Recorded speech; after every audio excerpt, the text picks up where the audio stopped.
Hei, kamu pernah dengar pelangi api? Aku juga belum pernah kok. Kalau busur sirkum horizontal? Kayaknya nggak pernah. Tapi ternyata dua istilah itu merujuk pada satu peristiwa yang sama. Sekilas kelihatannya kayak lukisan atau cipratan warna pelangi di langit. Meski namanya pelangi api, fenomena ini nggak ada kaitannya dengan api atau hujan. Fenomena langka ini terjadi saat matahari bersinar melalui sejenis formasi awan es. Halo pelangi juga unik. Pada fenomena ini pun harus ada sejenis kristal es di awan agar permukaan bumi membelokkan cahaya dari matahari menjadi cincin sempurna. Sama halnya dengan sinar bulan. Tapi perbedaannya, halo bulan biasanya berwarna putih, sementara itu halo matahari berwarna pelangi. Saat mengunjungi wilayah dataran tinggi, kamu mungkin beruntung kalau bisa melihat penitentes. Penitentes adalah kumpulan es yang berbentuk bilah runcing. Fenomena ini terjadi di lingkungan yang dingin dan tinggi banget dengan udara kering. Sinar matahari mengubah es langsung menjadi uap, bukan mencairkannya. Oleh karena itu, bilah salju dan es ini muncul di permukaan bumi. Meskipun menggemaskan, tinggi bilah ini bisa mencapai 4,5 meter. Bagaimana jadinya kalau tetesan lava bertemu angin? Jadi Pele's Hair dong. Kata Pele berasal dari simbol Hawaii kuno untuk gunung berapi. Saat membawa tetesan kecil lava, angin menyebabkan lava meregang kayak untayan rambut. Prosesnya mirip pembuatan kawat kaca. Untayan halus ini bisa membentang sejauh 2 meter. Walau jarang terjadi, hujan bisa turun tanpa awan. Masa sih? Yuk simak penjelasan ilmiah dari fenomena langka ini. Kadang fenomena ini disebut hujan panas karena hujannya seperti jatuh dari matahari. Tapi nggak mungkin kan, hujan langsung jatuh dari sebuah bintang? Awan hujan agak jauh dari lokasi tersebut. Dengan sinar matahari yang jatuh miring, awan jadi nggak kelihatan. Ditambah angin untuk meniup hujan ke arah kamu, dan tara, jadilah hujan panas. Ada tempat bernama Salar de Uyuni di Bolivia. Ini merupakan dataran garam terluas di dunia. Nah, separuh litium dunia yang jadi komponen penting untuk memproduksi baterai juga ada di tempat ini. Tapi, apalagi sih yang spesial banget dari tempat ini? Pada musim hujan, dataran garam terluas ini berubah menjadi danau cermin. Apa yang kamu bayangkan saat mendengar kata air terjun darah? Film horor? Wah, air terjun darah cuma rangkaian air terjun yang berlokasi di salah satu wilayah paling kering di Antartika. Air terjun ini muncul dari danau bawah tanah yang dipenuhi sejenis bakteri. Bukannya pakai gula, organisme kecil ini pakai sulfat untuk membentuk energi. Hal inilah yang membuat saintis penasaran. Air di danau ini penuh kandungan besi yang berkarat saat bertemu udara. Oleh karena itu, air terjun ini berwarna kemerahan dan diberi nama air terjun darah. Kita tahu lagu ini, tapi memang betulan ada kok. Memang ada benda yang disebut desert rose. Tapi bukan tanaman, melainkan bentuk unik dari gypsum mineral. Desert rose terbentuk di tempat berpasir kering yang kadang bisa banjir. Pergantian lingkungan basah dan kering ini membuat kristal gypsum muncul di antara butiran pasir, terperangkap di sana dan membentuk bunga mawar. Pernah dengar istilah mata Sahara? Saintis masih berusaha mencari tahu proses pembentukannya. Kamu cuma bisa melihatnya kalau melintas di atasnya, tapi intinya, mata Sahara adalah kubah alami yang terbentuk kira-kira 100 juta tahun lalu. Aku belum lahir waktu itu. Mata Sahara punya struktur melingkar dengan diameter sekitar 40 km.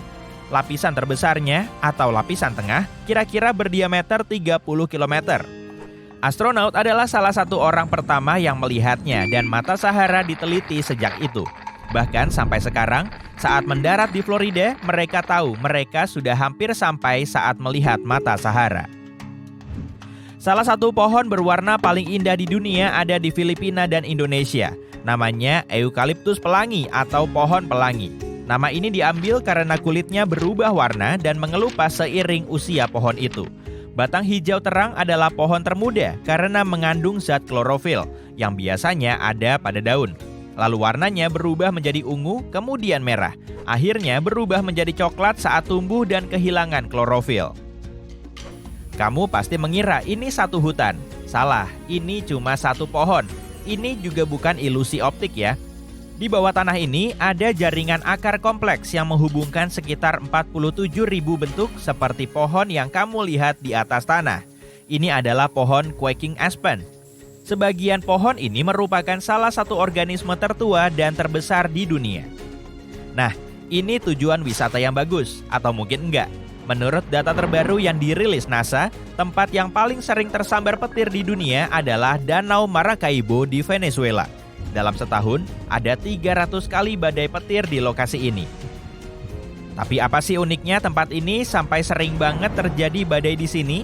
Karena di tempat ini udara gunung yang dingin bertemu dengan angin lembab yang hangat dan menghasilkan aliran listrik di atas danau. Eternal Flame Falls atau air terjun api abadi berlokasi di upstate New York dekat perbatasan Kanada. Di wilayah ini ada air terjun kecil yang punya rahasia besar, percikan setinggi 20 cm. Ternyata ada kebocoran gas yang memicu api di balik air terjun ini. Air terjun ini menutupinya agar apinya tetap menyala hampir setiap saat. Pendaki memang suka menyalakannya lagi kalau melihat apinya padam. Fenomena ini sebenarnya cukup umum, tapi Eternal Flame Falls lebih populer karena umurnya yang lebih muda. Dan jujur aja, bagus banget kalau difoto. Aku pernah dengar pasir kuning, pasir putih, dan bahkan pasir hitam. Tapi baru sekarang aku tahu pantai hijau. Papakolea atau dikenal dengan pantai pasir hijau berlokasi di Hawaii dan merupakan salah satu dari sedikit pantai di dunia yang punya pasir hijau. Warna unik itu berasal dari batu olivin yang terbentuk saat gunung berapi di dekat pantai meletus. Kalau di Hawaii sih, semua gunung berapi memang dekat. Beralih dulu dari pasir hijau karena ada pantai lain yang bahkan bisa menyala dalam gelap dan fenomena itu alami. Apa penyebabnya? Si kecil fitoplankton atau kadang disebut juga mikroalga. Intinya ini adalah tumbuhan kecil yang mengandung klorofil dan butuh sinar matahari untuk hidup dan tumbuh. Kebanyakan fitoplankton bisa mengapung di bagian atas samudra yang masih bisa ditembus sinar matahari. Saat terganggu dengan gerakan ombak dan arus, fitoplankton akan memancarkan cahaya yang mirip kilau pada malam hari. Mikroorganisme spesial ini banyak ditemukan di pantai di seluruh dunia seperti Maladewa, Puerto Rico, dan Everglades. Di dasar gunung yang berada di pinggiran Afton, Wyoming, terdapat sungai kecil bernama Intermittent Spring. Hanya ada 3 sungai kayak gini di seluruh dunia. Tapi apa sih yang bikin sungai ini misterius banget? Mungkin karena sungai ini mengalir dan berhenti setiap beberapa menit. Saintis belum bisa memastikan penyebabnya, tapi mereka berspekulasi bahwa itu cuma efek isapan yang terjadi di dalam tanah, sehingga menyebabkan sungai sering banget berhenti dan mengalir lagi. Kalau kamu tertarik untuk melihat fenomena ini, coba datang di akhir musim panas karena Intermittent Spring paling aktif pada bulan-bulan itu. Kayak lelucon ya, kamu hanya bisa menyaksikan spring di musim panas alias summer. Oke, sekian dulu ya.